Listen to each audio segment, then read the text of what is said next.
കടം നൽകിയ സാധനങ്ങളുടെ പണം തിരികെ ചോദിച്ചതിന്റെ വൈരാഗ്യത്തിൽ കട തന്നെ കത്തിച്ചു. കൊല്ലം മട്ടത്തറ ശിവൻമുക്കിലെ പ്രഫുല്ല ചന്ദ്രന്റെ ജി സ്റ്റോറാണ് കത്തിച്ചത്. 2 വർഷം മുമ്പ് സാധനം വാങ്ങിയതിന്റെ പറ്റായ 2500 രൂപ തിരികെ ചോദിച്ചതിനാണ് ഒരു കട തന്നെ കത്തിച്ചത്.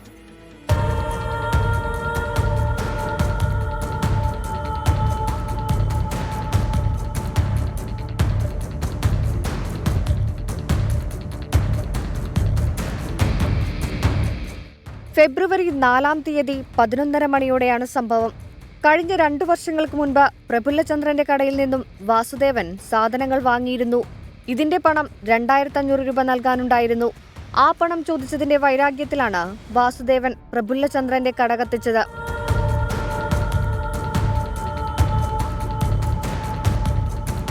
കടയുടെ ഒരു ഭാഗം പൂർണ്ണമായും കത്തിയ നിലയിലാണ്. കടയ്ക്ക് സമീപമെത്തിയ വാസുദേവൻ കടയുടെ ഒരു ഭാഗത്ത് തീയിടുകയായിരുന്നു. തീ കത്തുന്നത് കണ്ട ലോറി ഡ്രൈവർ കട ഉടമയെയും പോലീസിനെയും വിവരമറിയിക്കുകയായിരുന്നു.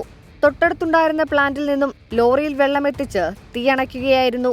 കടയുടമയുടെ പരാതിയിൽ ചിത്ര പോലീസ് കേസെടുത്തു. CCTV ദൃശ്യങ്ങൾ കേന്ദ്രീകരിച്ച് നടത്തിയ പരിശോധനയിലാണ് വാസുദേവൻ കടയുടെ സമീപമെത്തുന്നതും പിന്നീട് തിരികെ പോകുന്നതും കണ്ടെത്തിയത്. ചിത്ര പോലീസ് വാസുദേവനെ കസ്റ്റഡിയിലെടുത്ത് ചോദ്യം ചെയ്തതോടെ താനാണ് കട കത്തിച്ചതെന്ന് വാസുദേവൻ സമ്മതിക്കുകയായിരുന്നു. പ്രതിയുടെ അറസ്റ്റ് രേഖപ്പെടുത്തിയ പോലീസ് കോടതിയിൽ ഹാജരാക്കി റിമാൻഡ് ചെയ്തു. 24 കൊല്ലം.